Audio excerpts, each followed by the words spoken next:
So, we have a very interesting panel out here, which is well represented amongst developers and cinema operators. So, Rajeev heads NY Cinemas, Kunal heads the Cineline cinemas. Then we have Mr. Jayen, who basically is one of the largest developers in the country, and most of us know him.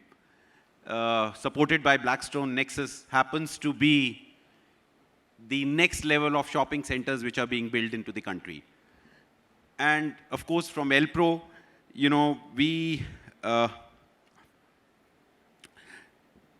we're missing Tushar out here, right?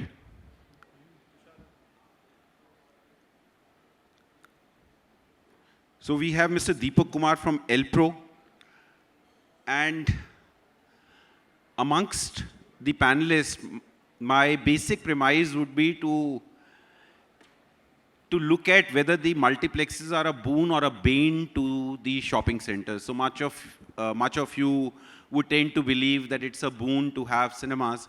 But let me just dig a little deeper and try to get the thoughts of the panelists, our esteemed panelists out here. So, let me begin with Deepak. How do you foresee, and I know this question could have been more relevant or apt to the cinema guys, but let me just begin with you. Since you're making shopping centers, you have shopping centers, you're operating shopping centers, how do you see the future of cinemas and their relevance to your center? And from there, we can then dig deeper. So to be very honest, Pramod, thank you for the introduction, first of all. So we definitely feel, from our perspective, since being in PCMC, which is an upcoming center now, so cinema is definitely has been and will always be, as I foresee, a boon for us, because they are driving around 25 to 30% of the footfall in our mall, and has been a major contributor. And since now you guys are a part of the PVR Inox family, so we are hitting revenue share almost every quarter. So that definitely to our center is a boon. And I would say going forward also, seeing the traction and the way competition is also coming in, right? And they are building bigger cineplexes with luxurious interiors. And we also foresee that with your support, we will also be able to get into more of insignia and the luxury, because that is the way forward and the demand is already existent now. So we feel definitely it's going to be a boon for us. And looking at further shopping centers also, we cannot imagine a life without multiplexes being a part of all the portfolio which we are looking at.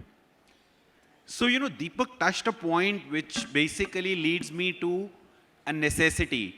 It seems like that a multiplex or a cinema being housed in a shopping center happens to be a necessity which is bringing in the relevant footfalls so that the trading can happen and there is money to be made by the mall developer as well as the other tenants. And multiplex is that catalyst which fulfills that aspiration of both the consumers as well as the development partners. Now, let me go to Rajeev and ask him the same question. Do you truly believe that what Deepak said is actually right, and you cannot really have malls without, or shopping centers without really cinemas, and cinemas happen to fulfill that catalyzing gap for the relevant footfalls to happen in the mall? So the way we talk about cinemas in the country today, I don't know if many of us would think otherwise, that movies and cricket are considered next to a religion in India. Yeah, and irrespective, so everyone has their favorite stars to connect with, and they have fan followings. And there comes a movie where has a great fan following, and we've seen it in the recent couple of months. Needless to say, people find the cinema halls to reach out to their favorite stars when content of such kind is released. So I personally believe that I totally agree with what Deepak says, that cinemas actually drive a great footfall and a frequent visit of similar customers very often to the whole development, and that also brings them, that also introduces them to the different parts of the mall and other developments and other establishments in the mall. So I personally believe that it's a very good marriage that has worked for years and years and proven again and again, and that's something that would be the right way to continue in the retail space, where cinemas and mall go hand in hand with F&B outside and a whole habitat with shopping, entertainment, food and films. That's the right way, I feel. Thanks, Rajeev. Thanks for the perspective. Let me go to Kunal, and I'll come to Jayen the last, because that will be the sum up to this question. So Rajeev suggested that cricket and religion form a contiguous part, or basically a seamless part of this country, due to which cinemas have some parity to it, wherein cricket, religion, and maybe Bollywood, to suggest that they come in the same realms. So what really happens in a religion is that you basically place your gods into a temple and go on giving your offering, right? You go to a temple, you offer money, prasad, and then get the blessings, right? That's what really happens into a temple. Now, on a similar context, basically, a cinema is more like a temple for the stars to be placed out there, and people out here coming down to watch their favorite stars and making merry out of it. So Kunal, do you think that is the relationship that should be there with the developers, wherein they should consider you as a temple of entertainment, and instead of taking rent, offer you something and take the blessings? I wish so. But I'd like to just add a little more what Rajeev said, rightly said. We have to also understand why cinemas are important in mall is because the traffic flow. I think that's the only avenue in a mall which has to generate footfalls, gives you footfall on a Monday morning, on a Saturday evening, as well as on the afternoon. So we cater to all types of crowd, even a college crowd who comes in morning, sales executive and senior citizen who comes on weekdays afternoon, and definitely, yes, family comes in. So this is also an alternate to picnics. We have a lot of school bookings which coming in. So cinema gives malls and regular footfall. So it's not like a hypermarket sale is going on for 2 days. People will come in. Here, every day, throughout the day, all shows, and the turnaround time is 3 hours. So it's a regular footfall which helps the entire mall to generate revenue. And we have seen, also read in today's newspaper, when a big movie comes in, the sale of entire mall goes up, because when a person is walking out of a cinema hall, he will definitely go to a food court and pick up a bite. He might go to a shop and buy something. So whenever there is a movie keep coming in, the sale of the entire mall goes up. So it's not only the window shoppers who comes in, there are a lot of chances of conversion. If we see, I think they'll agree, when the conversions, when we see a bigger movie comes in, the conversion of retailers as well as food is higher. So again, the same perspective has been brought in, that it's a necessity. I'll not use the word evil. So it's a necessity which it happens to cater for the shopping center to bring in the relevant footfalls. Now let me go to Jayen and let me have his perspective on a point which is connected with this, and that's the reason I waited for this long. Now if you look at the trading densities of other retailers, trading density of the food operators, I will take the entertainment quotient out because it is lying in the same precincts. The performance and the margins which most of the other retailers enjoy are far superior than that to a cinema. And these numbers come to you often. Wherever you are doing a trading density, let me just use some mechanics out here, wherever you're doing a trading density of maybe 1200 rupees a square foot, that happens to be hardly 350, 400 rupees in case of a cinema. And the asset to turnover ratio in case of a cinema is much higher, because for you to, you invest, and after that the cinema operator comes in and he invests into the fit outs, and the asset to turnover ratio is on another level altogether. Unlike the case in retailers, wherein the investment is much, much lesser, it is just the merchandise which moves. How do you cope up with this? Now, if it is basically something which is being termed as a necessity by Rajeev, by Kunal, and to some extent by Deepak also. Because Deepak also mentioned that it's a necessity to bring in the footfalls. If it happens to be a footfall irrigator, if I can use the word, if it happens to be a footfall irrigator, how do you manage this trading density thing? Because the trading density is not supporting the business financials of the mall. Probably, you know, if the mall has invested 100 rupees on land, 100 rupees on construction on a unitary base, it will not be able to make more than 3% returns from the cinema, or maybe 2% returns from the cinema, because the other guys are going to compensate. Is that how you see it, or you see it in a different? So Pramodji, let me answer the question in two parts. The first part is absolutely right. Trading density is the lowest. The income that you didn't mention is amongst the lowest per square feet as far as cinemas are concerned. And the effort that you have to put in terms of providing ingress to it, egress to it, especially on a Saturday, Sunday when your parking is blocked for not 3 hours, 4 hours, it's a pain because you cannot have that many iterations in a mall which otherwise you would have.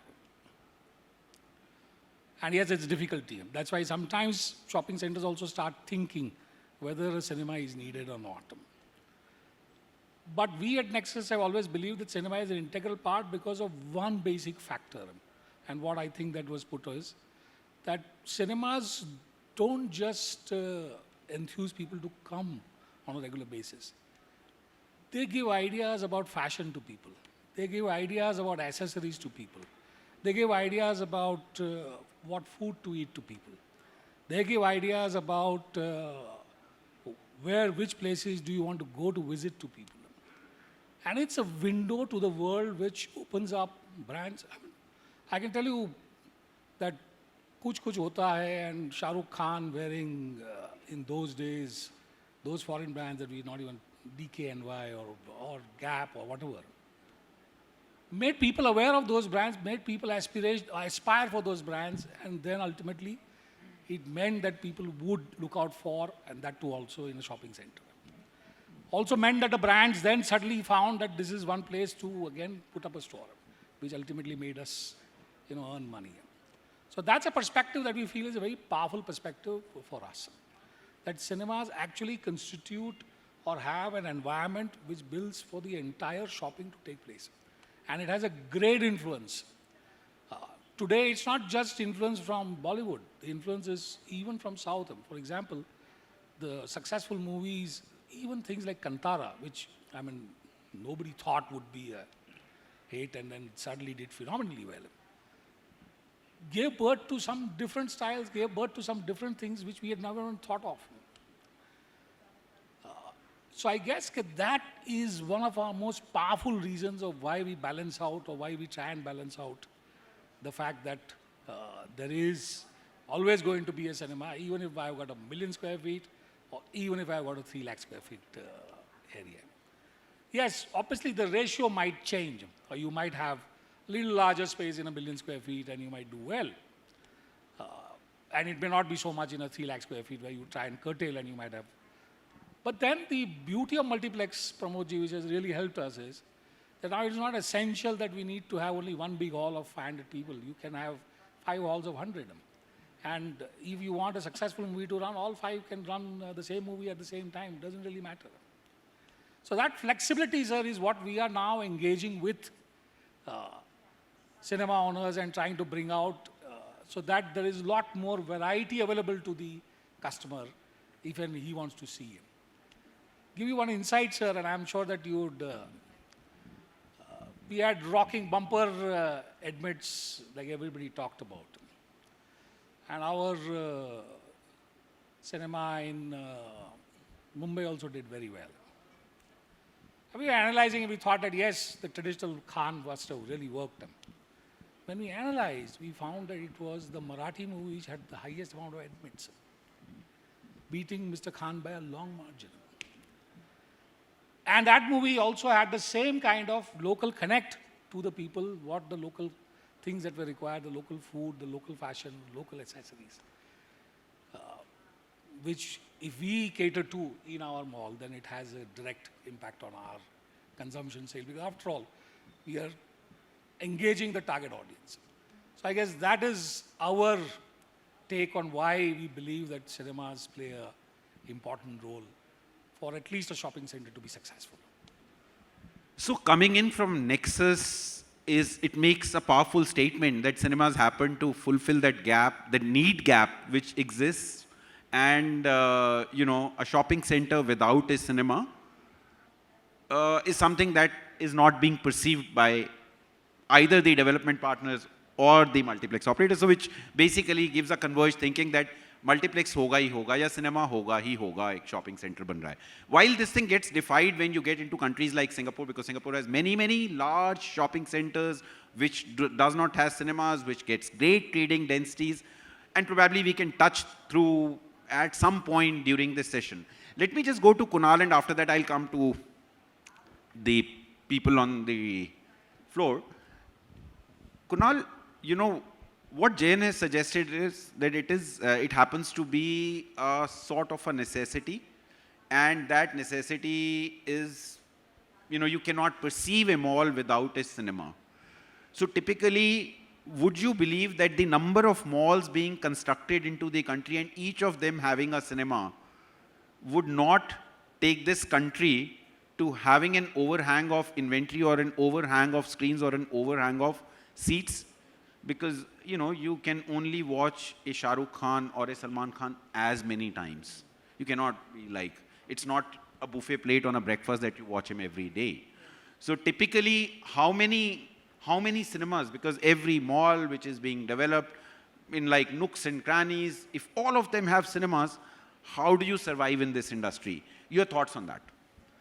I think, so let's take it differently. Let's see it the way if the product is available, could be a restaurant, could be a food, could be a retail, the consumption increases. Now people are becoming very impulse, gone back 2 decades before or maybe 10 years before, where people used to wait for 2 weeks to see the movie. If they want to watch a movie, they want to watch today. In fact, at this time, they are ready to travel, they are ready to pay any price for that. If that movie is not available, then they will not watch the movie. So with higher number of screen in accessibility of people, it will increase the viewerships. Also, second point is the more number of screens, accessibility from their residence to going to the cinema also is a very important factor what we have seen. People don't want to travel 20 minutes, 30 minutes, I will not say kilometers because metro kilometers doesn't matter because of traffic. If it's near, which is more like a neighborhood mall, the consumption will increase. Instead of sitting home, they'll say, okay, we are sitting home having food, let's go out, watch a movie in 4 hours and come back. So I think it will increase the consumption. So, what Kunal has suggested is that creating more screens would end up creating more number of people or creating more customers which will get acquired to watch films. I don't know how many of you would tend to agree with that. Typically, what has really happened into this country since the advent of the newer age of cinemas, which used to run at like 45 to 50% seat utilization, which we call occupancy in our parlance, has actually reduced to 22 to 23% across the country, which effectively suggests that with more and more number of screens coming in, effectively the seat utilization has gone down, and it has gone down to virtually half the number or maybe even more. So the dent is as high as 50 to 60% today. So while Kunal is suggesting that more number of screens coming up today would still be able to acquire more customers, and probably either this number of 23, 24% would remain stagnant, or probably would basically become better, because now people would come more often, or people would start watching more films, or they'll start watching the same film 3 times, 4 times in a cinema. I don't know. I would like to know from the people out here if they would have any questions to our panelists. This is what the panelists have suggested. And why I'm intervening in between is so that if any relevant question is coming to your head, you could potentially ask it now. And our esteemed panelists could throw some light on it, and it could be more like a debate instead of a one-way interaction wherein people are listening, and it becomes boring after a period of time. So let me just throw this discussion open out here. If anyone has any question, if anyone has any query, or if anyone has any debating point to basically speak to our panelists, and we can technically take those discussions forward, please.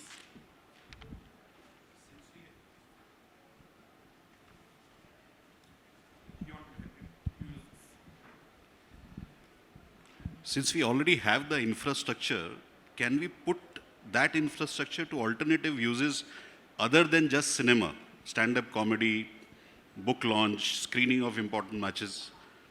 Because at the end of the day, we are looking at occupancy, people coming in, paying in, sitting to watch something on the screen. It may necessarily not be a movie. Is it possible?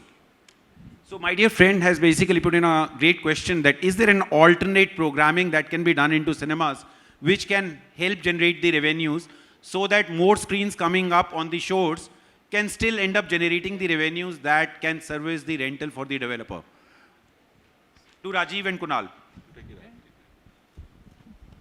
So not that we've not tried this in the past. We do play World Cups. We do exhibit such sports events. Yes, I think Pramod, in fact, is in a better position to answer this because he has a maximum number of screens. What happens is that, at least for us as a young player in this space, where we have limited number of screens per site, we also, depending on the release content list that we have, we have 52 weeks in a year, and India is known to produce the largest number of contents globally in terms of volume. Not that all the contents really see that great footfalls, but then there is a mix, especially in South India, there's a mix of habitat for viewing of multiple language films such as Tamil, Telugu, Bollywood, Malayalam, and Hollywood, all of it. So if you do not have more number of screens and a lull period, then it becomes a challenge to plan such kind of events much in advance. We all like to have footfalls. We wish that we did not screen the World Cups in our theaters and only screen content because the contents are doing great all the time of the year. But we also understand at the same time that our footfalls get affected by the second best followed thing, which is cricket. I mean, I don't know which is first and which is second. I mean, films and cricket I spoke about. So at such times we do play contents and we do invite footfalls of that kind. Do you agree, Kunal, or you have a different perspective to this? In fact, Pramod is also a right person to answer this. So in fact, all operators are exploring this, starting from book launch to product launch, off-screen activities and all that. We want to be less dependent on movies. In fact, that's what we were discussing little time ago. But it is a shift of not only the customers, but also the people who wants to believe in that cinema could be that particular medium. So we are exploring probably 2 years, 3 years down the line, things will be different from now. But we wish that content is so strong that we don't want to go to alternate, but it will be. Once you have 6 screens or more, there is always a period where 2-3 screens you can scale. We do screen football, we do screen cricket matches, product launches. On-off, there's a lot of different activities which keeps happening, but it's one of the case and happens in a year where we screen a video, live wedding shoot. We show them people about their anniversaries, weddings and all that, which is more like a private screening, things like that. So yes, but probably we are working on that. See, what's really, what Kunal is saying is that there are endeavors being taken towards the alternate programming. But unfortunately, the revenues do not translate to anything out there. Either it is at its lowest low or a datum point, or probably this initiative is something which is still not bringing in the resultant output becoming better. In fact, if I can say, it's only at the times when you do not have a content or the content has not done well, you end up coming to an alternate source. It's not really planned. Rajeev also said that it's not a planned event. Now, since it's not a planned event, there is some focus which can be placed to what you suggested, that let it be a planned event wherein 10%, 15%, 20% of the times are given to an alternate programming and which happens to become one of the sources of revenue for the cinema operators. Potentially it can happen. Let me go to Jayen and ask him this question because, it may be relevant to what Kunal said. I'm taking a cue out of it. And I'm being on the neutral side, not talking from a screen's perspective or from a development perspective. So what is your take? Let me say that there is a great series which is coming on an OTT. Why doesn't these cinema operators tie up with the OTT guys and tell them पहले वाला episode मैं लाता हूँ, उसके ऊपर window लगा दो 1 हफ्ते की, balance episode मिल रहे हैं, पहले वाला episode मैं दे देता हूँ, सिनेमा पे आओ देखो और उसके बाद बैलेंस को फॉलो अप कर लो अपनी छोटी स्क्रीन पे जाके. Don't you think that that sort of a thing can really play a role and they should basically be getting influenced on that side to bring in that OTT consumer to the screens? And you're helping both. You're helping the OTT also get to a much larger screen wherein you end up watching the first episode on a very large screen because it is not available on your telly. From seconds, the second one onwards, you have that available on your television to follow and you will end up following and probably end up paying the tickets.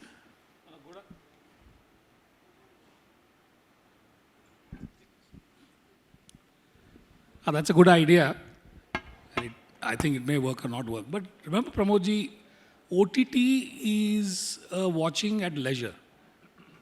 OTT is not a planned watching. And I think movie is more a planned watching.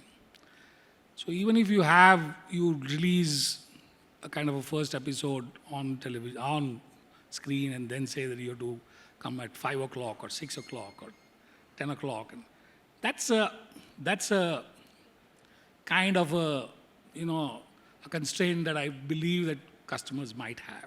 Though they may not have also, can still try out. But sir, going back to what I said and what we believe why cinemas will work in the future, and what we are looking out for is that today, very interestingly, that both of them pointed out that there is a lot more emphasis on private screening, there's a lot more emphasis on group screening. Today you got a lot of people who, you got Facebook and all that, where you got WhatsApp groups, where you got old school friends saying, let's come together and watch a movie.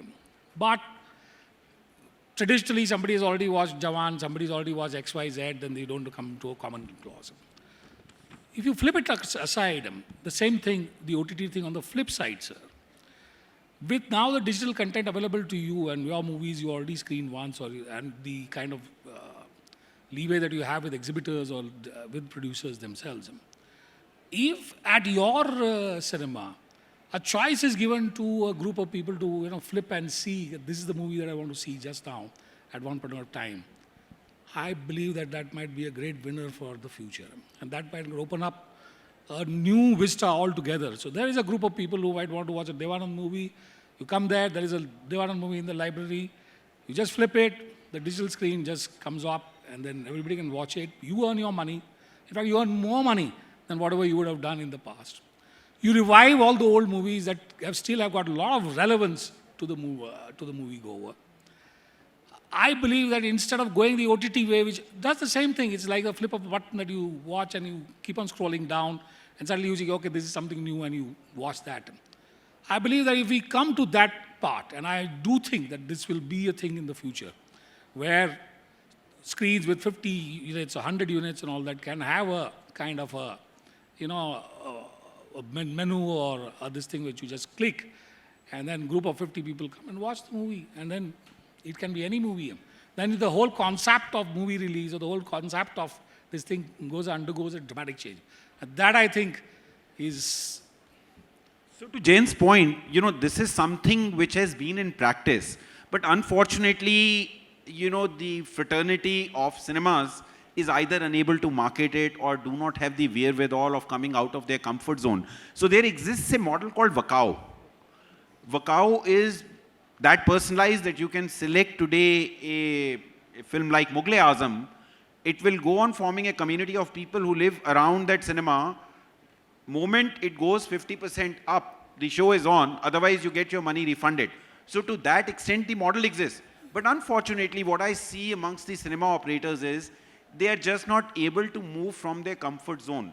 Someone out there has got to wake them from their slumbers to basically take on the mantle or the challenge of thinking beyond, which our dear friend suggested. And that's basically the point, that they are unable to think beyond because they are still dancing to only one tune which gets relatable to Bollywood, Hollywood, Tollywood. So I'm saying that here is where shopping centers or mall owners can be of great help. Because we have got the necessary power, we have got the necessary wherewithal to market this thing also to at least our target audience on a regular basis. And once the loyal customer coming into a mall is tuned to the fact that there is a facility like this available at this mall, it might be a great differentiator for the mall itself, for people to come. Not on Saturday, Sundays alone, on Tuesdays, Wednesdays, Thursdays, you name the day. And it can open up a new vista, which is hitherto not there. Absolutely. So, to Jayen's point, I'll go to Deepak once again. Now, Deepak, what Jayen is suggesting is that the marketing initiatives or the marketing efforts of the shopping center and the cinema people have to converge for such initiatives to become a reality. There is something that, we see that the cinema is going in its own direction, the mall goes in its own direction. There is, to a large extent, zero convergence, if I can say that. Zero convergence amongst marketing initiatives being taken by the mall and the cinema. Either of those could basically be playing a spoiled sport or not being able to come to terms. But there is zero effort. Would you believe so? And if you do suggest what should be done right so that it can be corrected. So, Pramodji, it takes two to tango. So, definitely, I think there is some amount of disconnect between the cinema and the mall marketing. Now, just to answer Sir's point, I just want to add one more point, because we have got a cinema 5-screen, which is yours, and the second is a full-fledged auditorium, which we have inside a mall. Okay? So to answer his point, from a developer's point of view, if you want to do a full-fledged show, you cannot do it in a cinema because your infrastructure doesn't allow it. Just having a sloping slab and sitting won't help you do the kind of events which we do in our auditorium. So that is number one, from the infrastructure side. But definitely from the marketing and from the cohesive synergy part, I think we are on different pages altogether, always. That has been my experience since the last whatever years we have been operating, right? Because it is not, I would say it is, because in the cinema's case, it is driven from the top, right? So the local marketing guy doesn't have that kind of powers to gel with the marketing plan of a mall, because mall is very, very, I would say, they have their marketing calendar well in advance. The budgets are already there in place, right? So there's nothing new which the mall is doing, apart from a couple of initiatives which might be added. So just to push that idea, means I think my marketing guy would agree that it is a huge, huge task. And at the end of the day, when it is getting into execution, we know that the cinema approval has not come. So ultimately, they will just give the vouchers, and that's the end of it. So that is the problem. So one of the very important takeaways, which happens from Deepak's point is the LAM. The LAM activity, which is called the local area marketing. Actually, the local area marketing of a cinema is held by its owner or by the CEO or whomsoever the power center is, due to which this does not happen. A strong point indeed. If this is something which is relatable to the manager who is working at the floor, it should be his discretion. Because of a centralized power setup being created by the multiplex companies, the LAM activities are virtually to its zilch. Just one more point. And it's a great point that you talk about with the local empowerment. And here we also believe that if local empowerment is given for dynamic ticket pricing also. Example, you got an iPhone launch, and we know that iPhone is going to be launched on XYZ days. And if we align, let's say it's happening on a Monday and there's pre-booking happening on Monday. If we align the dynamic pricing of ticketing also, and we bring down, instead of just being one day where you have tickets given at $100 or something of that sort, then again you are actually pulling up the revenues or the ability of the people to actually watch movies. And people would like to definitely watch movies. They will be definitely enticed to watch movies if there is this kind of a dynamic pricing also that is there. We always believed in that. Unfortunately, it has never been. Now, it's thanks to you and this platform that at least I'm getting to you, talk to you directly about this as such. It's a very good key takeaway, the decentralized power of the cinema, the centralized power system of the cinema guys is actually making so many people lose such a large opportunity which exists on the table. And all of you basically would be able to relate to it. So Rajeev, let me just ask you, and then I will go to you for the question. So let me ask you one simple thing. What Jayen suggested is that it is decentralized power. Another side of it is that you could take up any mall in the country. You could take up even a local mall in Jharsuguda, a developer who is still nondescript, or a city which is still nondescript. I hope there's nobody from Jharsuguda. I don't mean to demean Jharsuguda for that sake.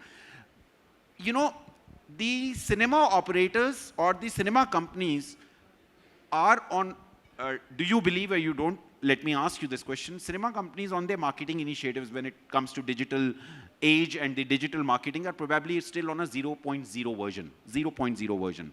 While the malls have come to 3.0 version. I'm not using 0.0 because of the fact that they cannot relate to the O. They still operate on zeros. They have not been able to graduate to an O function. Do you believe or you don't? So let me admit I'm taking some learnings today on how to run my business, but it also confirms my thought process, frankly. I have always been of the opinion that this business of cinema works down to up and not up to down. The reason being the guy who serves the popcorn at the cinema or the guy who is actually providing the service values of our company to the customer who might have had a tough day at home, all the stress that he must be going through in his life and carries a smiling face, serving his customer decides my future, decides my company's future. And we are fortunately at a very young stage of our growth, which allows us to start empowering our cinema managers and local teams, and which we have started doing already in clusters because of the size that we are. That does not allow us to really go very thin, but we've already started doing that in clusters, that we have actually marketing teams for 3 sites put together.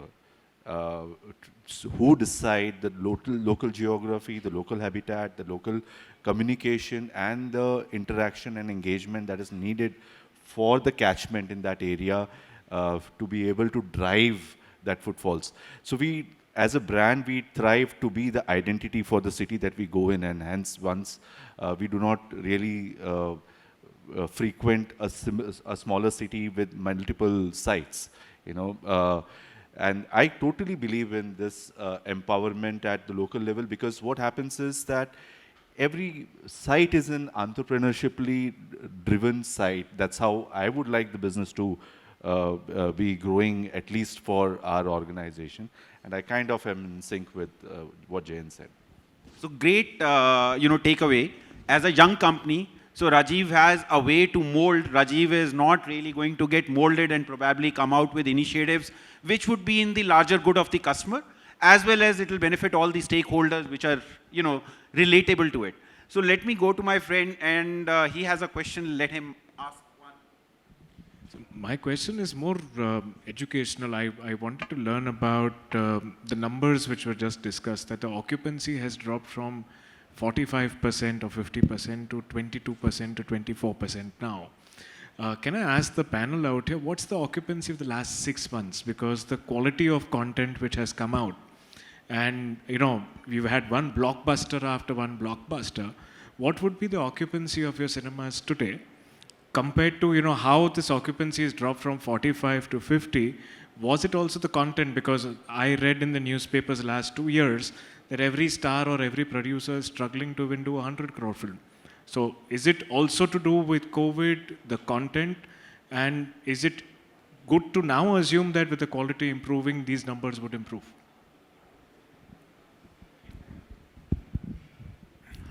So, so it's basically both content as well as habit. COVID has got people away and got addicted to OTT. Now with content, there is a push with customers have started to come back to cinema. Now occupancy percentage is very vague number according to me. It's the number of footfalls which we should see. Because if I'm operating my cinemas for 5 shows, my occupancy will be X, but at the same time, if I start operating my cinemas for 7 shows, running a late evening shows, early morning shows, my occupancy might drop, but my footfall will go up. Vis-a-vis, what is the ticket price I'm selling at? So last 6 months, it has proved, last 3 months, in fact, the occupancies, again, will differ from city to city, cinemas to cinema. But we have seen at least an increase of 50% in occupancy, 50% of what we were doing last year, vis-a-vis last 4-5 months, starting from May first week or May end, is what the occupancies has come up. Again, we should look at footfalls is what I will suggest, because the occupancy levels in Tamil Nadu will be anyways higher as compared to West India, because West India number of shows are higher. May I just add to this? very rightly said by Kunal. So, unfortunately, post-COVID, our industry did not bounce back, and there's a reason for it. I'm sure that you all would agree with this, and all of us also participated, even though we were not content buffs earlier till pre-COVID. We had nothing to do at home, and there was enough content available at on all the OTT platforms, and this industry is going to grow. I personally believe that OTT is in its nascent stage, and it's going to grow in the next 5 to 10 years. So we all got habituated to watching content at our convenience and differ content watching as per our requirements. To get people back into the cinema was a challenge, not only in India, but globally. India, in fact, performed much better than the global scenario in terms of getting people back to the cinema. A lot of people, a lot of brands internationally had stress to an extent that some went to the extent of filing Chapter 11 and stuff like this. So it was definitely a very, very difficult situation. We don't own the content. Imagine people who produce these contents and they could not see revival. I also come from a background that we make content.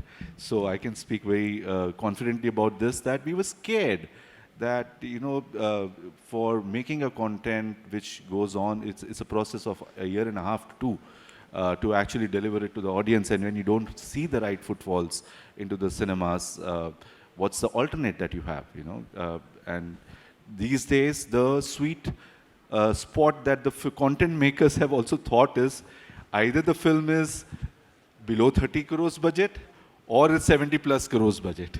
So either we don't want to be in the bracket of 30 to 70 crores because then it does justice to the footfalls.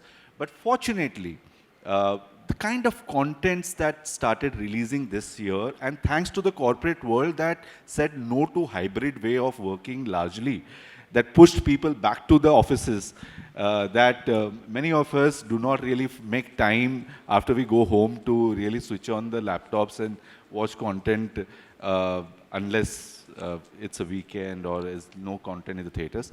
People have started coming back to the cinemas. And we've not just seen this with the Khan films, we've seen this with non-Khan films also, that we've seen much better traction than what we saw last year. So to answer your question, that we feel that this occupancy-wise, it's a debatable thing. I mean, number of seats, how many number of shows and stuff like this. But yes, this year, I and Shirish was just discussing an hour back that are we going to meet the 2019-20 numbers? Both of us felt confident on the revenue that we would beat, but not really very confident on the footfalls yet. So even as cinema players, as exhibition brands, our aim, the industry that produces films also aims that we at least get people back to the habit of coming back to the cinemas. And that's started happening in the last quarter or two that I feel. So, you know, Rajeev has put in that perspective, and it's a very good or a key takeaway that cinemas are coming back, the numbers are coming back, the occupancies are going up, and you know, what used to be called the mainstream cinema is not really the food and fodder for the industry. There are films like Kashmir Files, or there are other films, you know, which would have been considered offbeat 3 years back, but today are getting great numbers, which is basically sufficing the need at both the ends. Let me just go back to Jayen again and ask him that would he be open to listening to the voice, which is the common voice in real estate parlance, which is called the trading density, and how people trade per square foot. Let's say Jayen's Mall is trading at a trading density of 2,000 rupees a square foot, and the cinemas are operating at 500 rupees. I'm just using a norm. Now, would he be open towards the fact that the cinema gets an option to exit if he doesn't perform at 2,000 rupees for a consistent period of 12 months or 6 months, and vice versa, he gets an opportunity to kick out the cinema operator if he doesn't operate at 500? Those norms can basically be set. The relevant percentages or the percentiles would remain more or less, you know, in contextual word, would remain constant. It could be 25%, it could be 35%. But that is a performance-driven approach which the mall as well as the cinema operator takes to basically take a parallel path or a path which basically leads to an exit? Don't like the word exit, Pramod ji. So let's say predetermination. मैं गुजराती हूँ sir. So what I would suggest to you, and this is something that is more, that if you raise the revenue shares in cinema, we would be more than willing to do all our level best to ensure that this 500 goes to 600 and we earn more money rather than trading density of 5,000 in an electronic store where I'm going to get nothing much more than the. So it's a very different science from a shopping center association. Trading density can be a very misleading term. If I have 10 jewelry stores and 10 jewelry stores do phenomenal business, I may have a trading density of 5,000, but I might be earning peanuts because they're not going to pay me anything. Whereas, if I may have a trading density of 1,000 in the same complex of 3 lakh square feet or 10 lakh square feet or whatever, I might earn more money if I ensure that I partner with the right partners and I earn revenue share out of them in the long run. So Jayen has put in a great perspective to the discussion. I don't know how many of you would agree to that. And again, the floor is open for anyone to ask questions. Let it be more of an interactive session. What Jayen is suggesting is that if the revenue shares being offered by the cinema guys are better than what they must be getting offered now, as a mall developer, he would be open towards taking the revenue shares instead of taking a datum approach of having a minimum guarantee format. He would say that I'm open towards taking a approach which only operates on a revenue share, but give me a revenue share which suffices my reason to help you and ensure that your trading densities go up. Since from the multiplex operator side, they've suggested that occupancies are a misnomer and is immeasurable because of number of shows.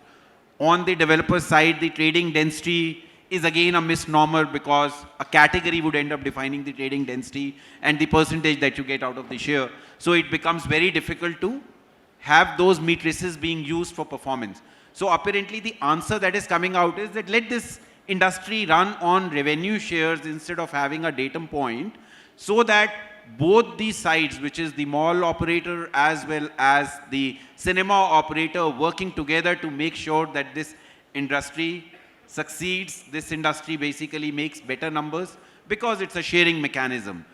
Would you tend to agree or would you tend to disagree? Any of the points can be taken up.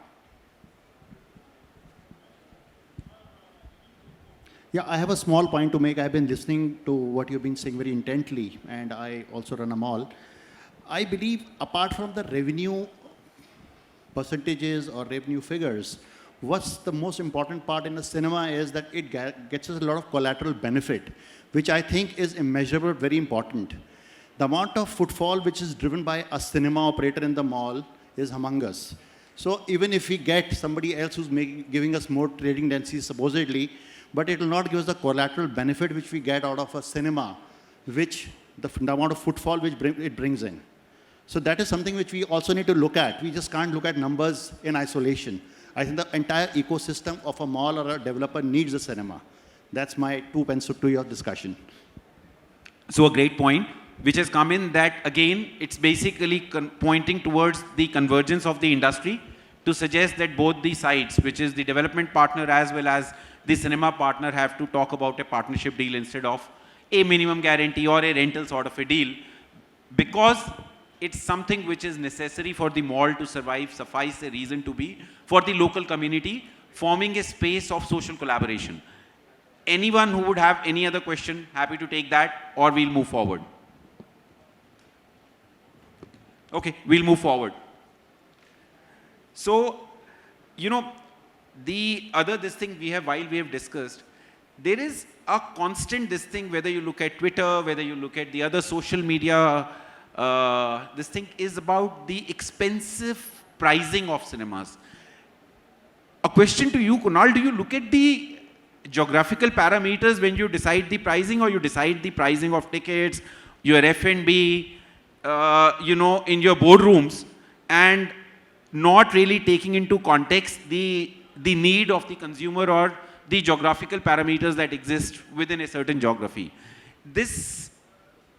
Why I'm asking this question also is because lot of social media platforms do end up talking about the expensive pricing. Do you believe, first thing, that multiplexes are offering a very expensive form of entertainment due to which some numbers are dwindling?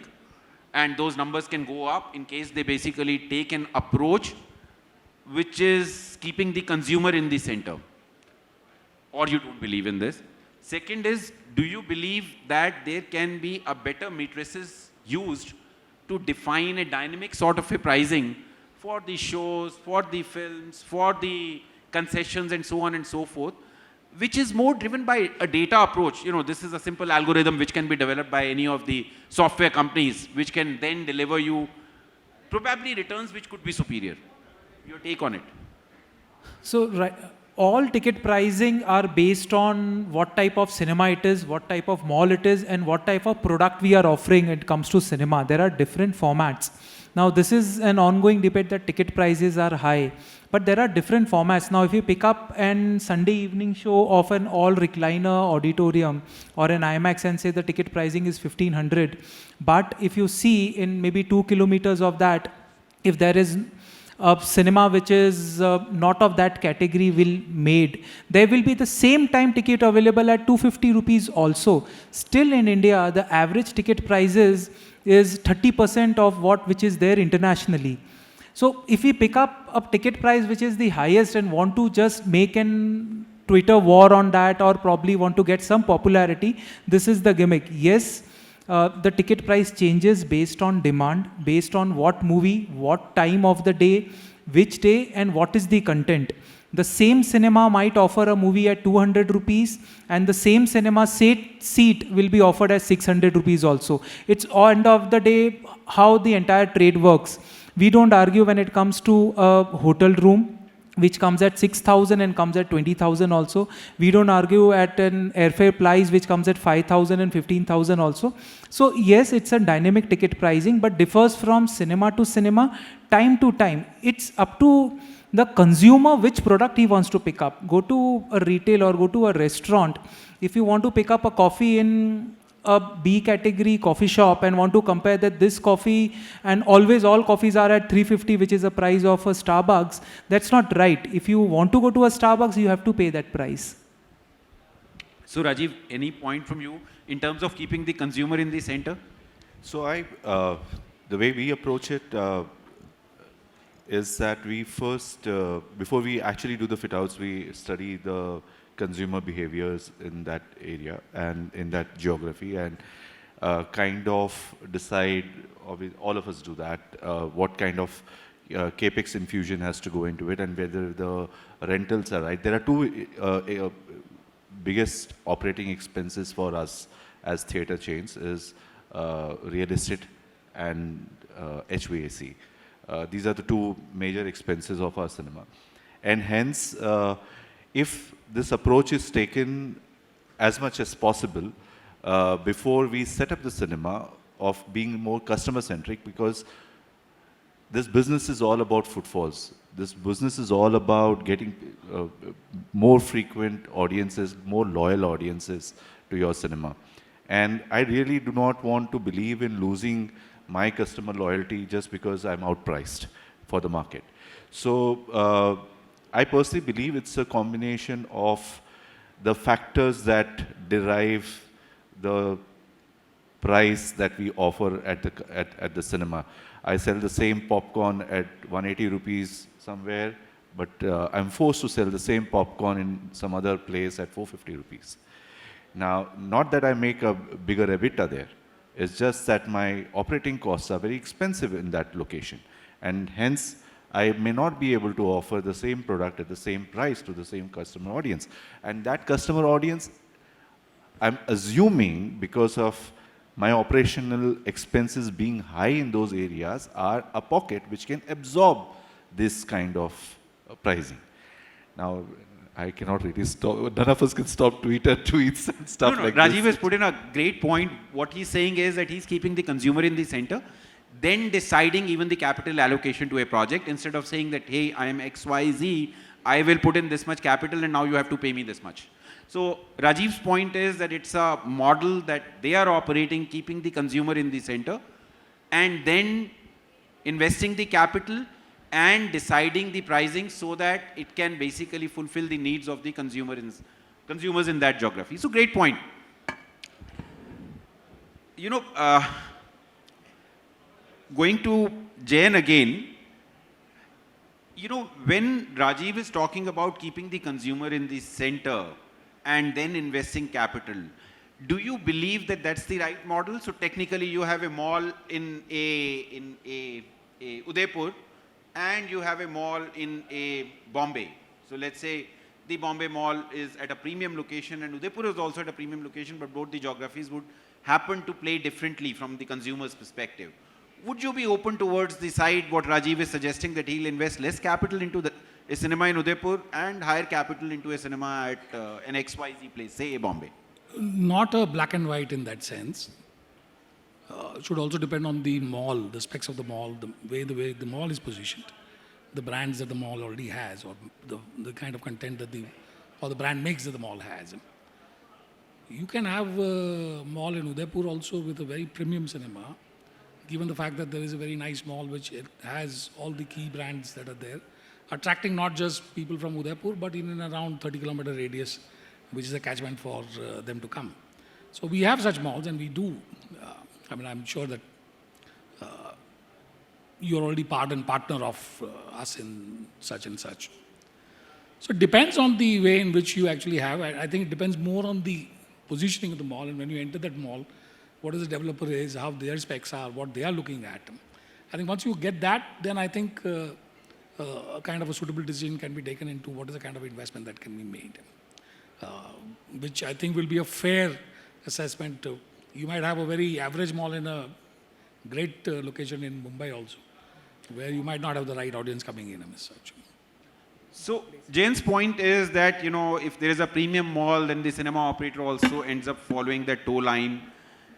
The consumer has been studied by the mall, and hence, you know, they are coming up, or XYZ is coming up with mall of such specifications, and the cinemas have to follow the tow line because that research has already happened.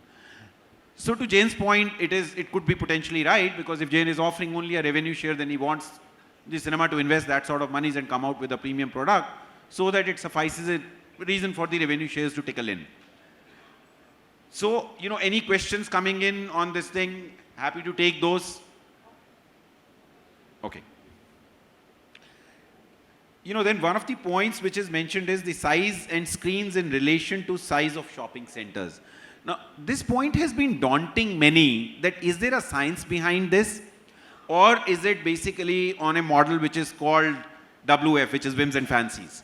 So is it a whims and fancies model that the development partner or the cinema operators follow when it comes to size and screens in terms of the size of the shopping center, or there is a science that has been developed?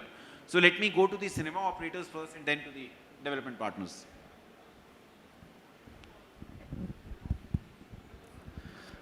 I don't think there's a science which is there as if I know, but definitely the method which goes in that what is the requirement of the placement of that mall.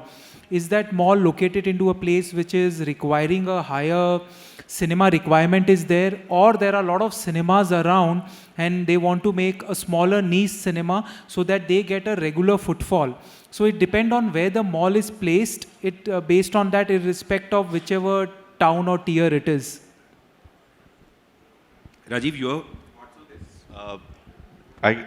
I agree with Kunal, but I also feel it's a combination of three things. One is the density of number of screens in the same vicinity that you have.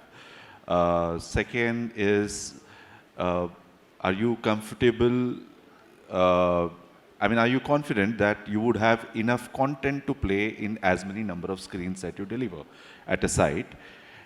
What is the sweet spot that you want to be in? And what's the size of the mall? And what kind of footfalls is the mall anticipating to drive on weekdays and weekends? And would you do justice to it? So I think it's a combination of these three things that would go for a cinema operator like us to decide that whether it's good to have an 8-screener here or I'm good with a 5-screener here. So am I That's my point to it. Any maths around this, Jayen, that you use? Because, you know, when you're constructing a mall, you would be giving a category certain. So I think that, Pramodji, what we thought was that we were given to believe by the developers that there is a certain economic scale that you can build in them. And we were, I mean, this is something that a 1,000-seater is generally a decent model to have in any particular location, whether it is a large size mall or a small size mall or whatever there is. A 1,000-seater can be then broken up further into maybe 5 screens or 4 screens or 3 screens or whatever that might occur. So I do believe that in locations where, and there has been, I think, a lot of triangulation and study done by the cinema makers also of how many, what's the kind of population that is there and what is the kind of drive that there will be. There is definitely a science to it. Unfortunately, that science has not been really drilled down, or there's been no paper on it, or there's no documentary evidence to that, or nobody has done kind of an analysis whether this has worked or this has not worked. Could be a good topic to work on. Just 2 cents on this, Pramod. When we were designing our multiplex, so the basic points, though might not be in exact order. So what we decided was, after the catchment survey and the wallet share analysis, the size of the mall and the projected footfall and the total turnover of the mall. And as a percentage of that, what is the number of, or rather the turnover of the multiplex would be, we decided on the size of the overall multiplex, and then the multiplex partner decided how many screens and each seating we'll have in our mall. So that was the logic behind it. So that's a good point that Deepak suggested, but my takeaway from this is that neither the multiplex operators or the development partners are basically taking the aid of data to end up defining the need of the size for a cinema screen or cinemas to be put in. Probably there is some thought to ponder on that in case both the stakeholders use data, it would probably bring about a better resultant. You know, we have paucity of time. I believe we are through with the session. Any questions coming in from anyone, we'll be happy to take it. So none whatsoever. Thank you so much.